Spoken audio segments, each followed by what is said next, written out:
કાશ્મીરના સોનમર્ગમાં કુદરતે રૌદ્ર સ્વરૂપ ધારણ કર્યું છે। પહાડો પરથી જાણે બરફની નદી વહેતી હોય તેમ હિમપ્રપાત ત્રાટક્યો અને જોતજોતામાં જ બધું તબાહ થઈ ગયું। જુઓ સોનમર્ગના એ પ્રખ્યાત રિસોર્ટમાં મિનિટોમાં કેવી રીતે મચી ગઈ તારાજી। નમસ્કાર, આપ જોઈ રહ્યા છો ન્યૂ ભારત ન્યૂઝ અને હું છું આપની સાથે વલ્લરી વ્યાસ। આ દ્રશ્યો કોઈ ફિલ્મની વાર્તા નથી, પણ સોનમર્ગમાં ત્રાટકેલી વાસ્તવિકતા છે। પહાડો પરથી બરફ એવો વહ્યો જાણે કોઈ નદી તેના કિનારે તોડી અને બહાર નીકળી ગઈ હોય। ગણતરીની સેકન્ડમાં જ આલીશાન હોટલો બરફની ચાદર નીચે દફન થઈ ગઈ। આ હિમપ્રપાતે આખા વિસ્તારમાં મોતના ફફડાટ જેવો સન્નાટો ફેલાવી દીધો।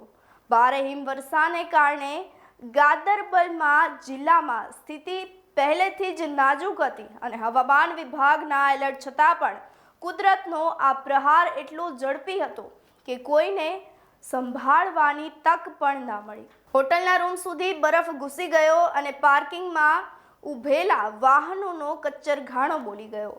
બચાવ ટુકડીઓ ઘટના સ્થળે તાત્કાલિક દોડી ગઈ, પણ સતત પડતો બરફ રેસ્ક્યુ ઓપરેશનમાં વિઘ્ન બની રહ્યો છે।